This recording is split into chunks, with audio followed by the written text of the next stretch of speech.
Well, hi, good morning. Welcome to my shop. Today is January 26th. Oh my gosh, January's almost gone already. Holy smokes. And finally it's gotten cold and we're getting snow outside. It's been a very warm winter here, just hovering around the freezing mark, which is very unusual. This time of year, typically the temperature around here at night is minus 15 and during the day minus 10. You know, within some variation, but in fact it's hardly gone much below minus 5 at night, and it's been hovering around 0, minus 1 during the day. It's a little colder today. Okay, and I understand that there's a huge block of cold air heading this way in a few days, coming from way up north. We'll see what really happens here. So, and what happened here? So I finished doing the Bluetooth conversion, if I can even call it that, just getting the radio suitable for running with Bluetooth. And to my surprise, there's a hum. Well, I'm not totally surprised. I'm always concerned about doing this kind of thing and having a hum show up. Well, there it is. So I don't really know for sure what's causing it. I can take a wild guess. Something to do with the grounding of the radio and all this stuff. But that's a pretty vague statement. We need to know precisely why this is humming so we can take precise action to stop it. So what I want to do is play the radio, plug this in and replicate the hum before I get going here. One of the things I want to do right off the bat, though, that's why these are here.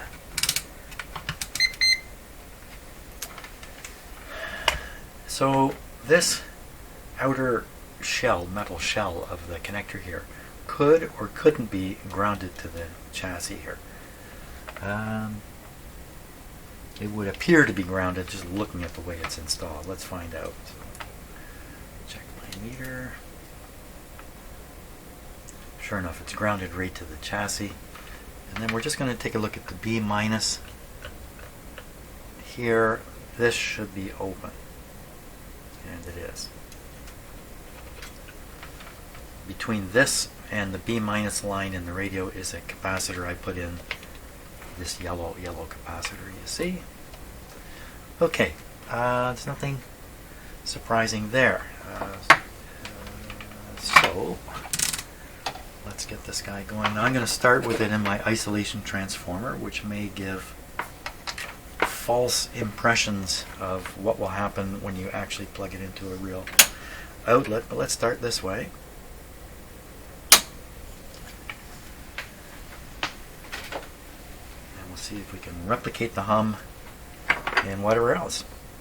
I got this sitting right up here and out in the open. Now it is, oops, I am using an isolation transformer, but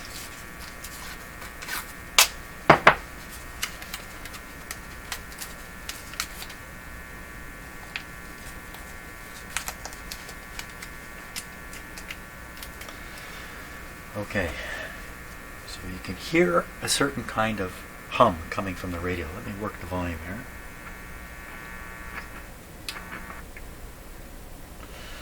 Now when I turn the volume all the way down, the hum returns. And it's kind of hit and miss. That's probably because the wiper inside the volume control, right at the end of the run, is lifting off. Some dirt there or something. When it lifts off, this becomes the input to the rest of the amplifier. And this is an antenna. It's just a wire sticking out in space. Okay, lousy antenna. But it's going to pick up stuff like this. Now, we should be able to get rid of that by shorting this out. And I have some excellent shorting guys here. Can I find them? He says, yes, I can. I've got a real shorting piece. We're going to short the input. My guess is the hum will go away entirely.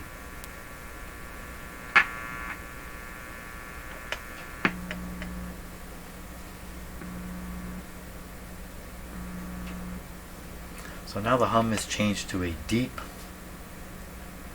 60 cycle or 120 hertz hum.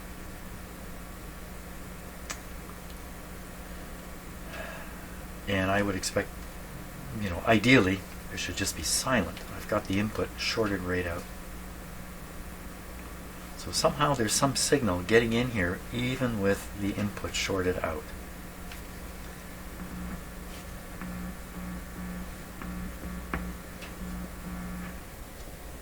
It's completely controllable by the volume control.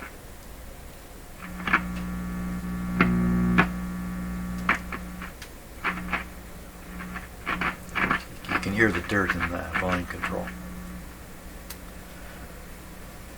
Okay, this is a wholly unsatisfactory situation. Now it's plugged in the isolation transformer. I'm going to plug it into a regular outlet and repeat these tests.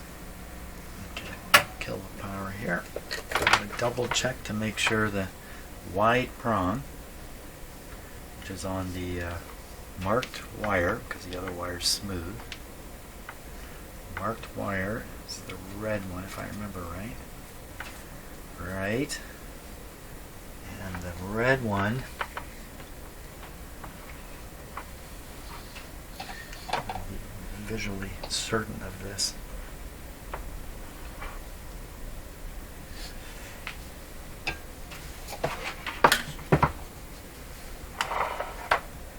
You can clearly see one of these wires is going down to the grounded trace on the board, same place that this capacitor is going to.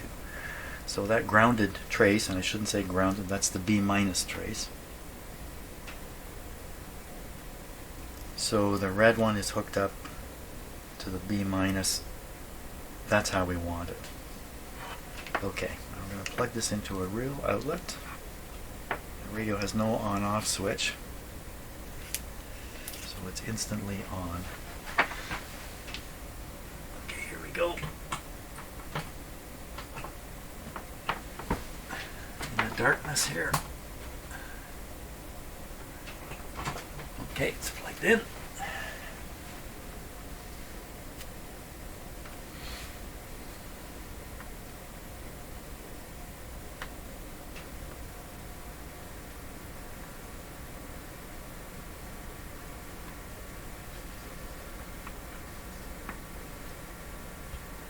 You notice that effect is gone now.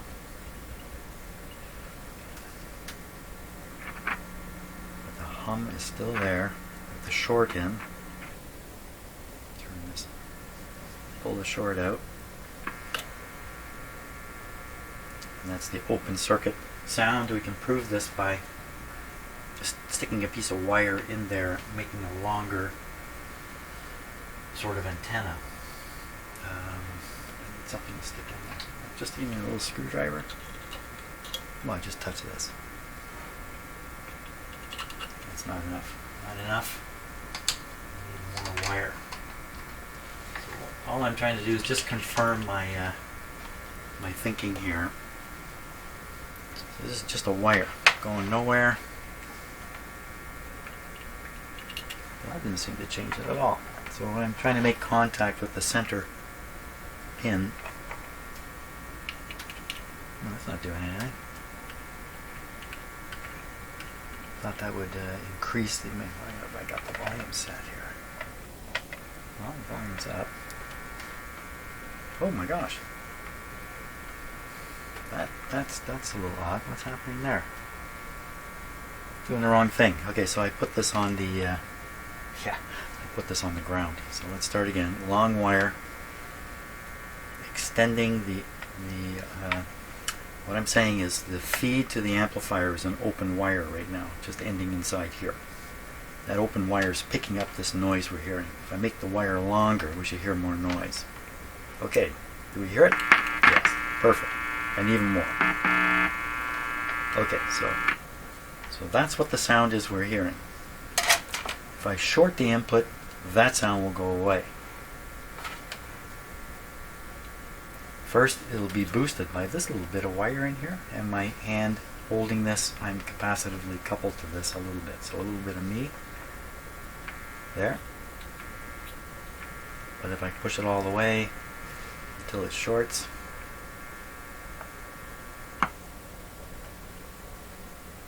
the buzzy sound disappears or goes way down, and we're left with a strong hum.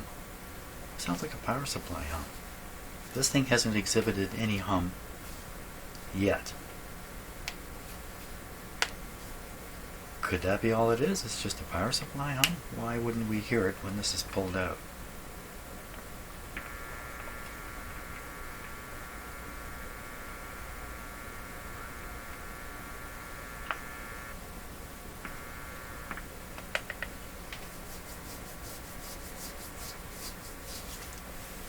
I don't know. Why does a low hum disappear?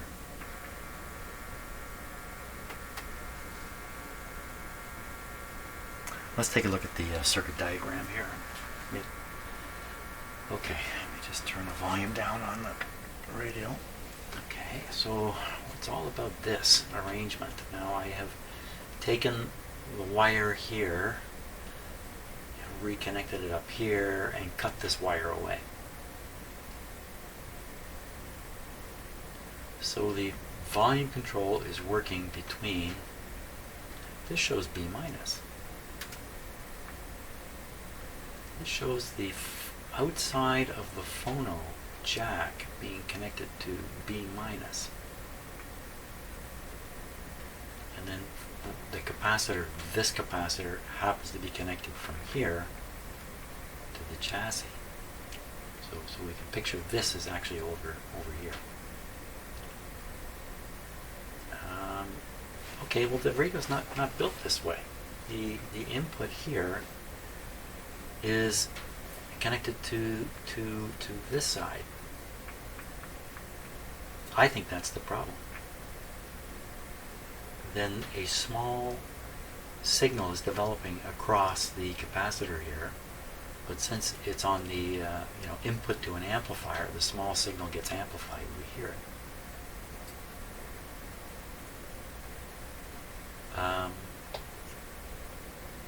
Well, so what do you do about that? Why is it done differently than they show? Now, there's shock hazards associated with this, with the non-polarized plug.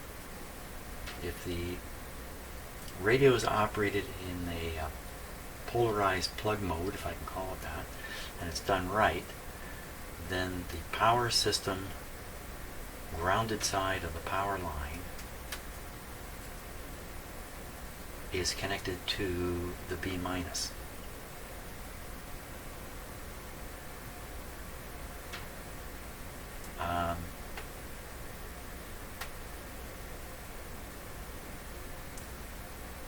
I think the issue is that this has to be connected to the B minus.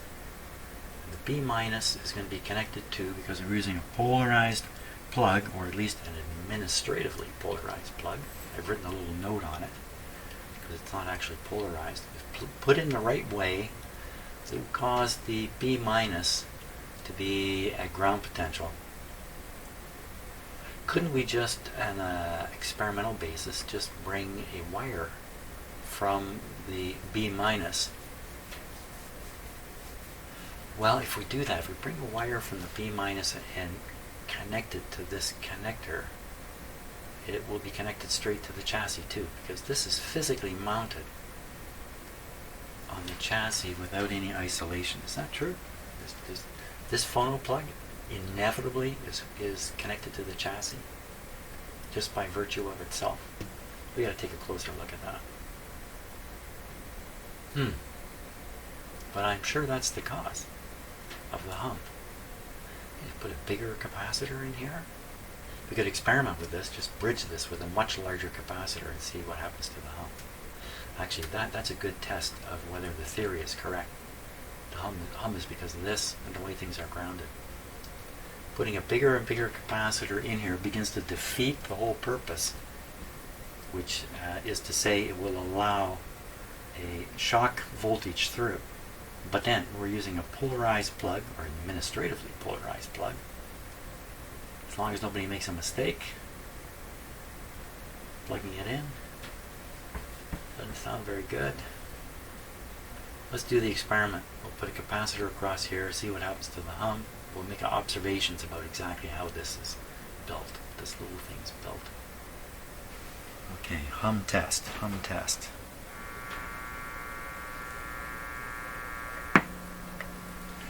Big capacitor. Well, that's a .05. That's a .06 actually in there right now. So a big one would have to be 10 times that. I need a big one. A big honker. Here's a big one here. It's sealed in the bag. Let's try another big one. How about this one?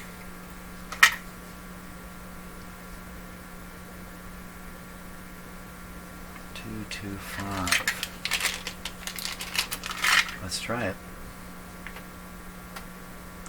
So I'm going to bridge the what would you call that? The bonding capacitor that bonds the B minus to the chassis. And the idea is the hum will reduce. Let's turn it up a little bit. Based on my theory. A little hot spot there.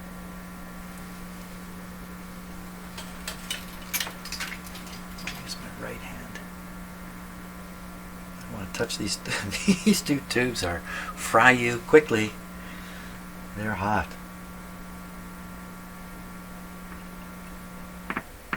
Look at that.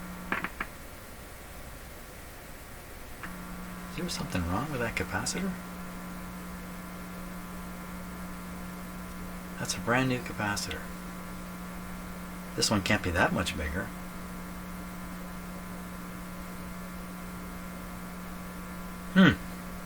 Really?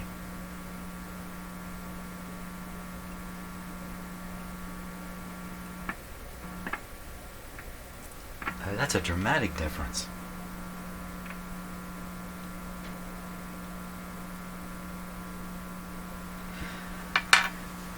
Think about this a little bit. I've never had a brand new capacitor be bad. Never.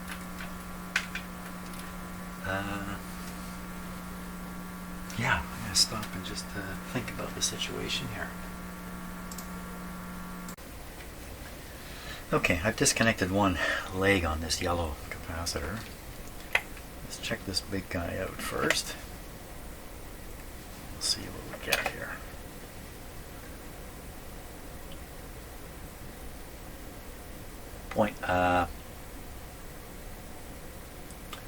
Two. This is a 2. Wow, that's a 225. 2 microfarads. That's a big capacitor. Now this one should be 0.06. Should be 0.06. Here we go.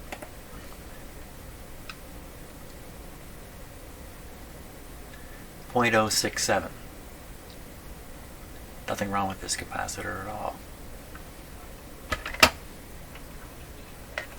The original one that was in there is this guy here, which I tested and was leaky. Now we're going to try test it on here. Testing leaky capacitors can be misleading. They usually read higher than they actually are. Let's see what this says.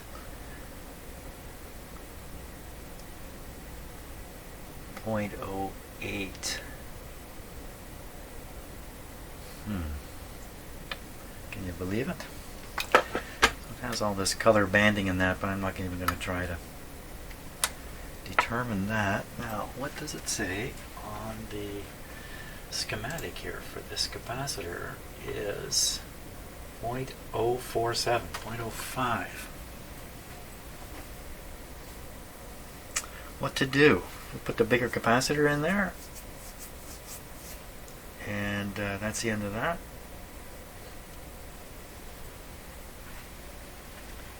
Must think a little more.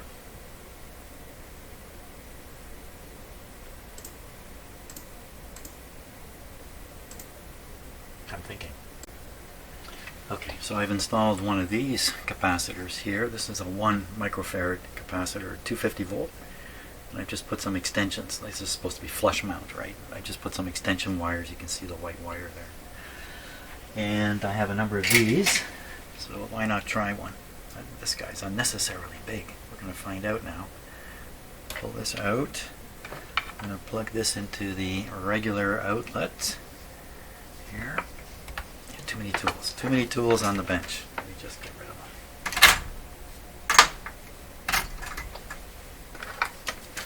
them. Too much stuff here.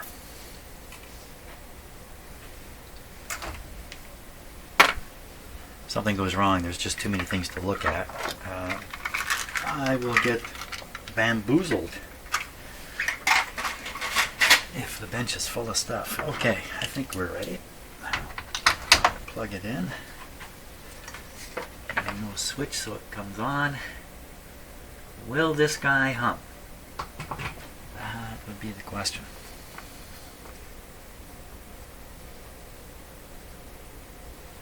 Okay, so it's open circuited right now, so we'd expect to hear the audio antenna sound. I don't know what to call it.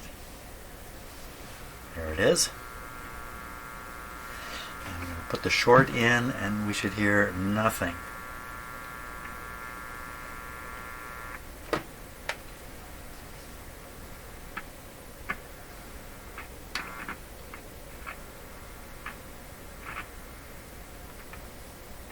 That's pretty good. I think that's pretty good. Okay, we have to clean that volume control though. Okay, next thing we want to try is the Bluetooth. I have to fetch my phone and the like.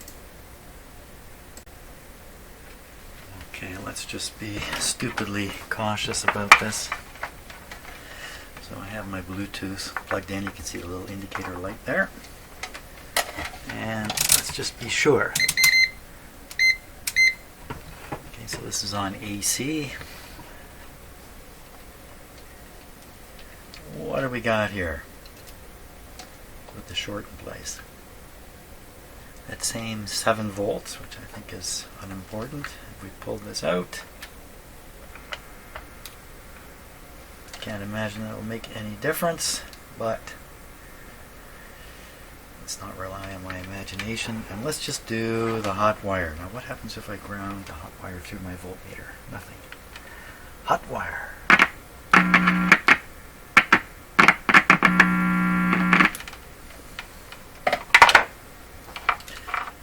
Plug this in, see what happens again. This will make contact first, and you hear some hum come out of it, because this will be an antenna until the ground side touches. Wow, that was pretty loud. Ooh, hum free. Okay, now I didn't actually pick anything to play here, so I'm looking on YouTube right now on my phone, which is it does not seem to be connected here. Just one sec. Hold the fort. Why are you not connected? It is connected. It is connected. So my phone is connected to the Bluetooth receiver. And I'll pick anything here that I cannot get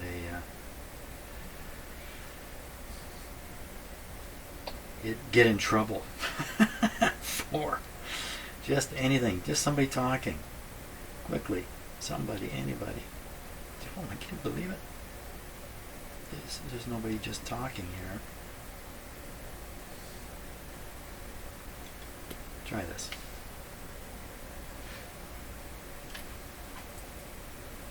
Oh, I guess we have to turn the volume up. Hello? Something a little funny about my phone here, and I'm sorry I've got it so close to the video stuff. You may be hearing phone interference, but it doesn't seem to be indicating it's... Good move, Mike. You got her swelling her. Okay, there was a mute thing on the screen there. Okay, let me put this phone over here. Here we are. That goes on. Do whatever you want. He doesn't like snipers. Fantastic. That means nothing? And now the dominate. Pickle Mike. Big deal. Now I'm going to do it. You wanna position? I would never allow that. Thumbs up. I know one thing. She's not Fantastic. Watch what happens. It's a great bishop. It's still Okay. and it's active on my next move. Want me to pre-move for you? What are you gonna do? You're wondering what they're doing. How's that for a pre-move? How about They're that? playing That's chess. my point. I see your Colleen pawn. always Take it. says it's mine. Take it. He's a pawn hunter. Okay. You know what? I'm too excited now. I got to stop. and take a little break. That was plugged right into the wall. Beautiful. Wonderful. Excellent. Coffee reward coming. Okay, we can get on to some other sort of relatively minor issues here. One of them is changing the light bulb. And so they've built the radio so you can change the light bulb from the back without taking the whole chassis out like I have it now. And it's got to be related to this little rig here. Looks like you can pull this. Pull or push it. Push it. Pull it. There we are. Take this right out. Voila.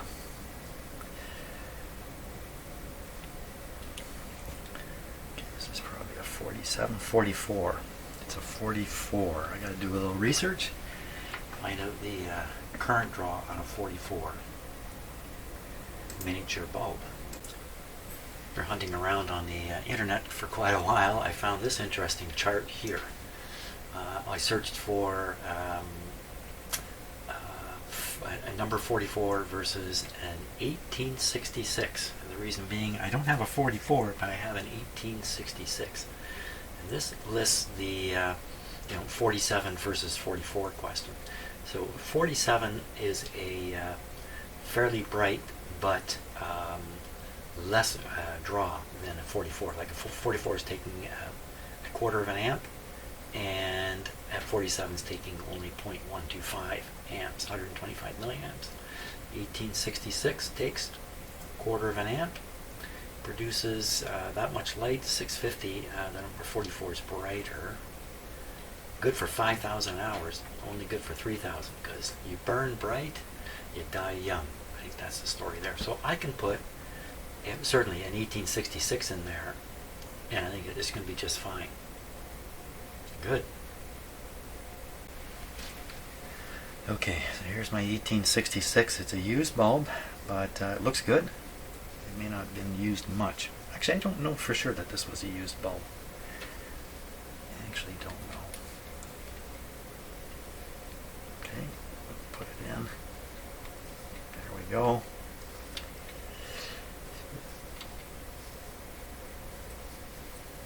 There's no top or bottom here, just the way the wires go. It goes like this. Go in, go in. Just pushing against a little bit of spring. There it is. Why don't we have a look at that? This guy, the bulb that came out, the filament is burned out in it. Definitely a bad bulb. Put these aside.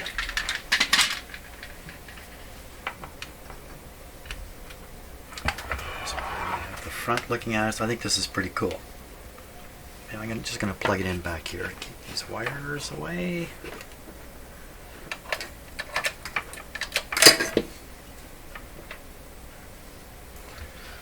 Okay, a little bit of a drum roll. Oh, it's pretty dull. Let me give it a full Monty. So it's glowing in there, but barely. It'll get a little brighter.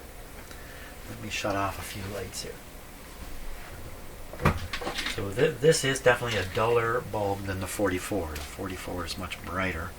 Wow, this just isn't really doing much of the trick. Let's cut this out of here. Wow, in a dark room, it's cool. And the cool thing about this is when you tune the radio, even though there's no radio in here to tune, the light travels behind the pointer. That's just the coolest thing. Well, I'm not going to see it in the daytime. Let me just put a little more light in the room here. Still quite dull. The camera's very misleading about the amount of light in here. So that's going to produce a pretty dull response. I think if we have any amount of normal light in here, let me try this. and it pretty much disappears, but I'll bet you even with the brighter bulb you'd have a hard time seeing the background light.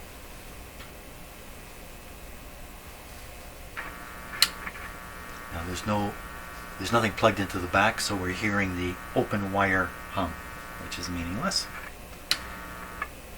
And we need to clean that volume control. Well, I think that's the best I can do for the light.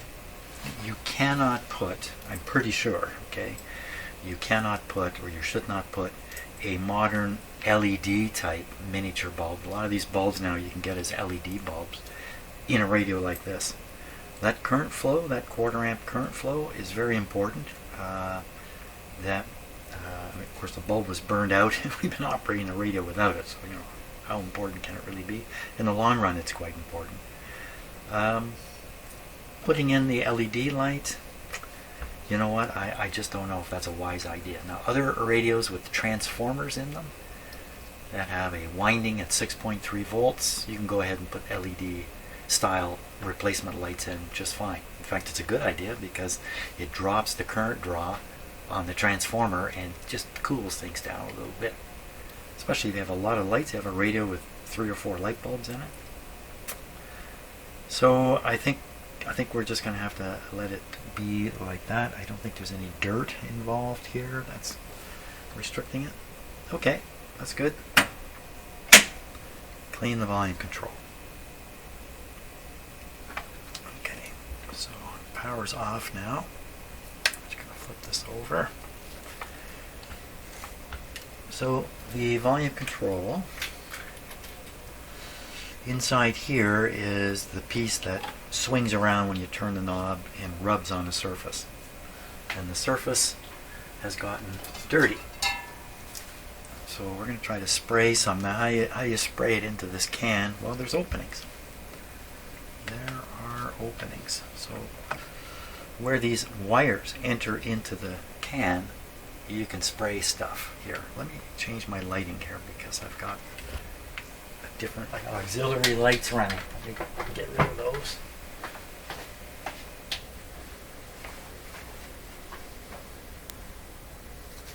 Wow. And I turned these off. Put them back on. There we go. Checking the frame rate on my video. So we're just going to spray some cleaner right down inside here. Swoosh. And we're going to work the control. Now, I like to do this with the radio on, but I didn't in this case. Okay, now the next thing we need to check. We need to check the bias voltage on the output tube. So I'm just going to stop for a little bit here. And the next thing we'll do, we'll check the... let's look at the schematic first, in fact. Okay, so here's the output tube. Zoom in on that. Here's the grid. Here's a cathode resistor. The current flowing through the cathode resistor is going to set up a bias voltage. We got a couple of voltages written here. 0 volts. This means pin 2 or pin 5 on this tube. It could be either pin. They both go to the grid here. 5 volts here, I'm pretty sure is representing the drop on this 150 ohm resistor. These cathode resistors tend to go high. This might be 200 or 250 ohms. And that disturbs the bias relationship on the output tube. If it's really bad, you're going to hear it in the sound. This one sounded really good. The reason, and so going back, this capacitor is critical. Because on this side of the capacitor, there's 55 volts feeding the plate. And we don't want any of that DC voltage to show up here. So I have a blocking capacitor here. Now this is buried inside that integrated circuit. So we're going to measure this. If it's not 0, and we're going to measure this. If it's not 5, we got to change this, and we'll have to introduce another capacitor in here. If this is not blocking anymore, if it's leaking and there's voltage here, we'll have to put a capacitor here to block it. We don't want the grid to be driven less negative than it should be. It should be 5 volts negative, or 5 volts difference between the cathode and the grid. If it's not there, we're in trouble. Well, what happens is the tube conducts more current. You don't hear anything, it sounds fine, but there's more current going through it. The more current wears out the cathode and can overheat the tube in the worst case. And in the long run, the tube's life is reduced because of this. So it's always worthwhile checking this stuff. So we got to spot this resistor. We can even try to measure the resistance here. Should be able to. See if it's still 150. Okay, let's go look at the radio here. Okay, so that's going to be right near the output tube.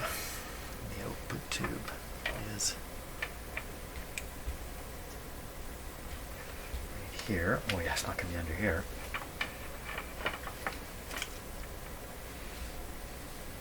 Hey, where are you, cathode resistor? Well, it could be that. No. What was the value? It was 150 ohms, wasn't it? So 150 is brown, green, black. Brown, green, brown. Isn't it brown, green, brown? Brown, green, red.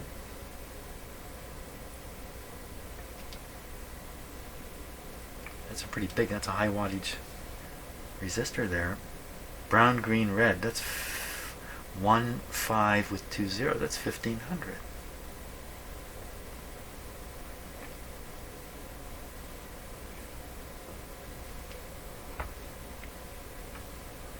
Where are you? There's a little resistor buried down here.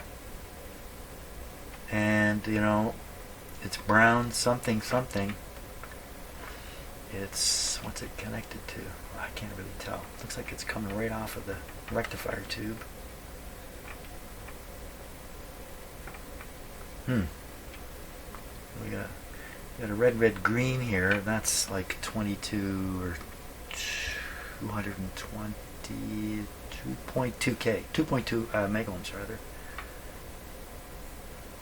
Well, there's some resistors over here, but they're just too far away. The resistor's going to be in here. Where are you, little resistor? Well, it looks like the only one it could be is this one. Let's measure the resistance of that. Now this is in the circuit, so making a resistance measurement with it in the circuit is a questionable thing. Although if it is the cathode resistor, it's in a circuit that goes nowhere, so we should be able to read it.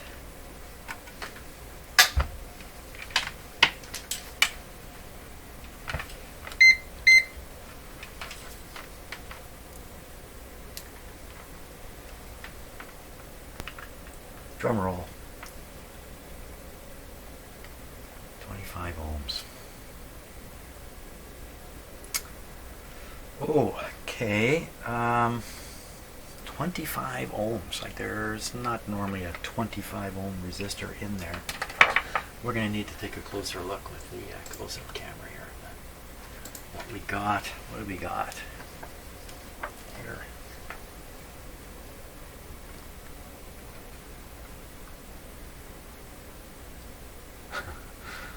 It looks pretty beat up. Now, my experience is resistors go high, but, you know, maybe I'm wrong. Looks like brown something black would be, yeah, brown something black is what we're really looking for, because that would be 1. How much you want to bet that next thing is actually green? And the last one's black, which is a 0. So it would be 1 something 0, that's got to be it. And it's gone way low. Like, look at the soldering there. Does it look like the solder has been overheated? That's bad. If that's gone, that's supposed to be 150 ohms and it's actually 25. That's bad, bad, bad, bad, bad. That will drop the bias, make it less negative on the tube. We'll have exactly the problem that I was talking about. So we've got to get rid of that resistor. And I can't imagine that that's not the right one. So we're going to get this little guy out of here. Oh, That's easier. I think I can just heat them up and pop them out. Pop the next one in. Let me just get my soldering iron going here.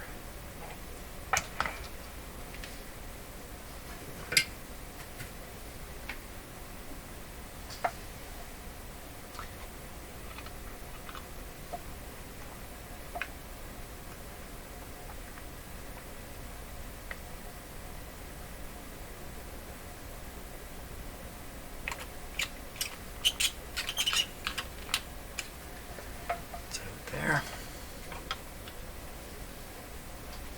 Let me grab it here.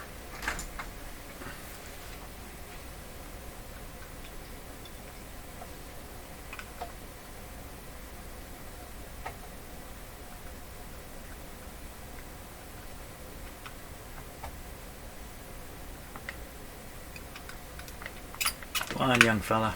There we are. Of course, doing this on an old resistor may very well mess it up pretty thoroughly. Heating it up like that. Let's see what we get now. It's out of the circuit. What do you tell us now? 21 ohms. It'd gone down. 22 ohms. It could be that if I flex it, no, it seems pretty good. Sometimes a weak resistor, just bending them or applying mechanical pressure to them makes them change. Heat would make that change probably a little bit too. It's got to be the guy. It's gotten hot enough that the green has turned to a kind of a grayish color. That's my theory on that. Okay, I'm going to get a 150 ohm resistor and stick it in there. Okay, got the new resistor installed there. You can see it down there. And what we want to do is we want to measure the voltage drop on that resistor and also measure the grid voltage on this tube. The grid is pin 5. Can I get at it? I think I can touch it here. Pin 5 to B minus. I can do that. The reader's not on. I'm practicing here. I can do that. And then measuring the resistor is just across the resistor. I think we're looking for 5 volts here in that range. Let's put it like that.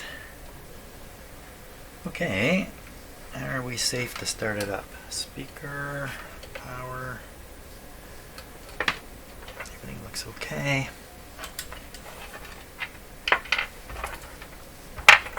Get rid of a few tools. So I missed a big opportunity here. I should have tested the original resistor voltage drop for comparison purposes, to be aware of what was going on. Unfortunately, I missed that opportunity. So let's plug it in, start it up. Okay, we'll give it a moment.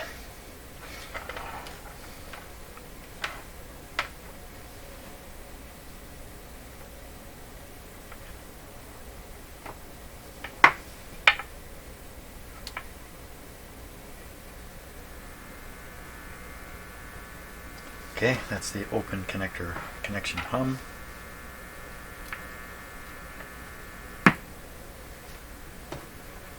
Still hear a bit. Depends how high, I guess, this volume is. When we have the program material, when you have something playing, you'll never hear this kind of stuff. Okay, voltage on the cathode resistor.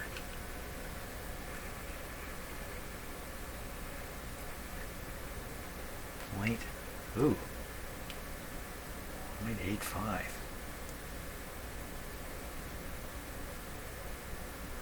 Doesn't seem anywhere near correct.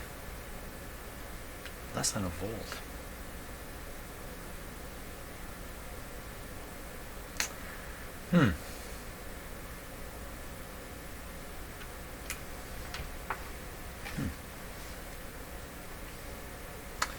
Okay, voltage on the grid. This is the grid relative to, that's B minus. Pretty sure this will be the grid.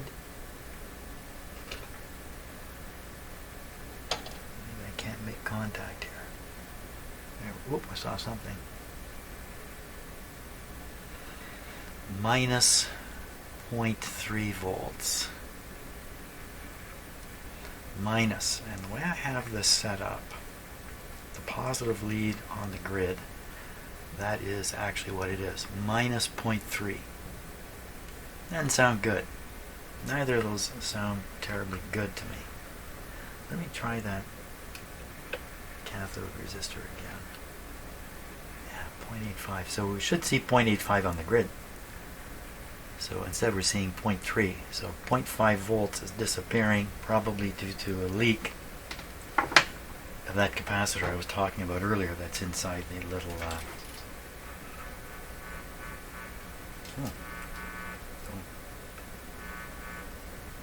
touch this side, nothing.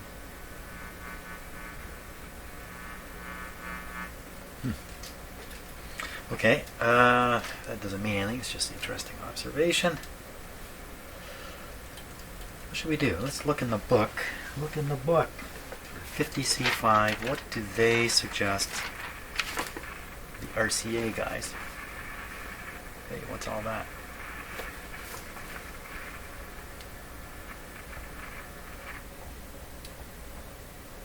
The line control doesn't have that same.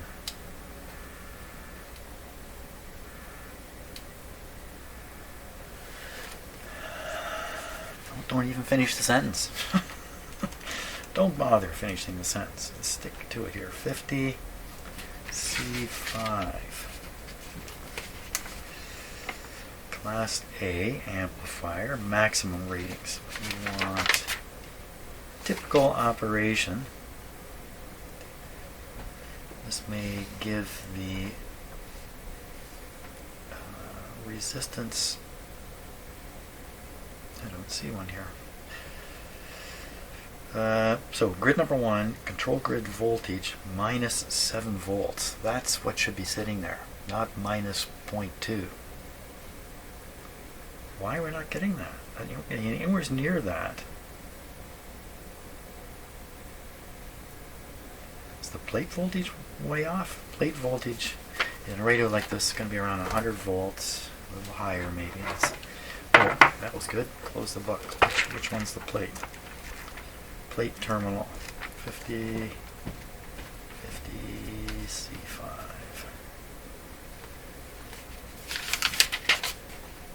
Plate is on 7, pin 7.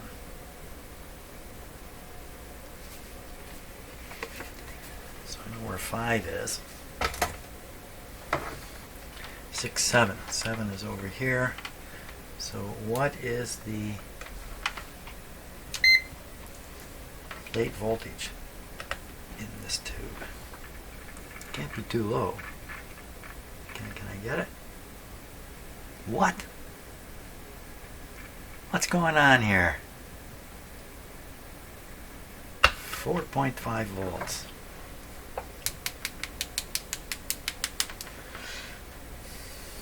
That looks like pin number 8. It was just on.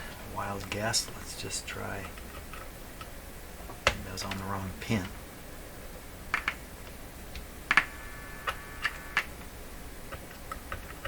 I counted them all wrong. I think I counted the pins wrong. Okay, so I've counted them wrong because I'm usually counting underneath. I'm on top, got to count the other way. 1, 2. So this is pin 2. This would be pin number 2. Pin number 2 is a grid. Looks like we're seeing lots of funny sounds coming out of this radio. Nothing is showing up on the meter at all.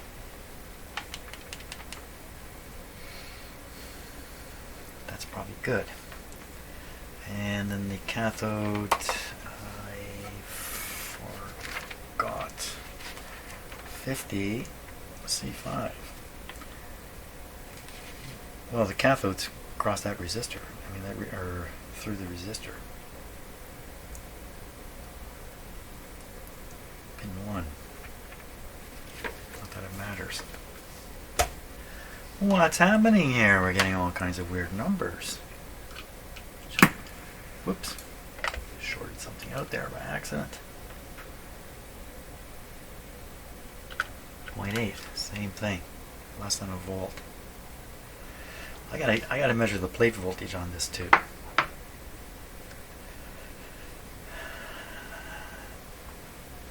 Put it. What am I gonna do? So I have a tube extender, especially intended for these exact situations. It has the different terminals here I can contact very easily. So we'll put this tube extender in. Power's off, of course. That's in. I don't want to touch that tube. It's going to be hot.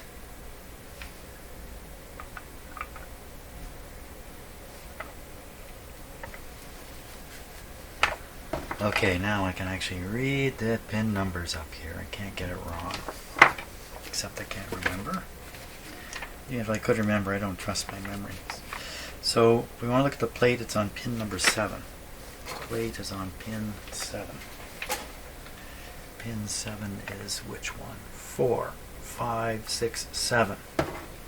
So we want to do negative there and pin 7. Okay, let's turn it on.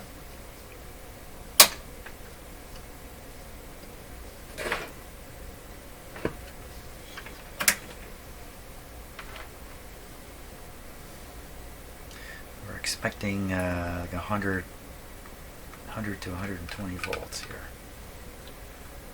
Pin 7. There we are, 118 volts. Good. Now I know for sure I'm testing the right ones. Again, I think it's 2 and 5 for the grid. It is 2 and 5 for grid number 1. Okay. Getting down to B minus. And pin number 5 right here. We get a 0.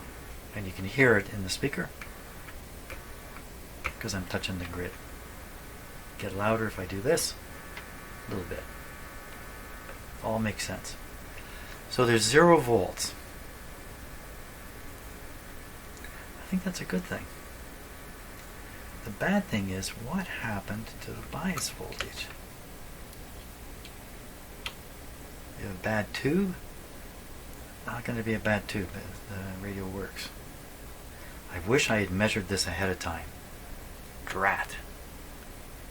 Now I'm just stuck with this. Well,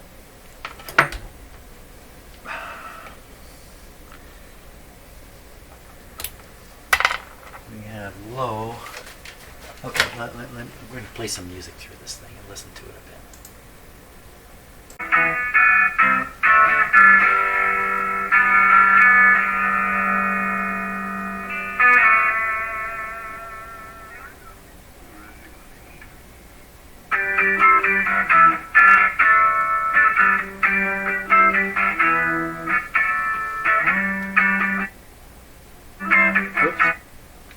That's Kieth Richards. Would you believe it? Kieth Richards. How come he's so old? Well, this is working just fine. The sound is good.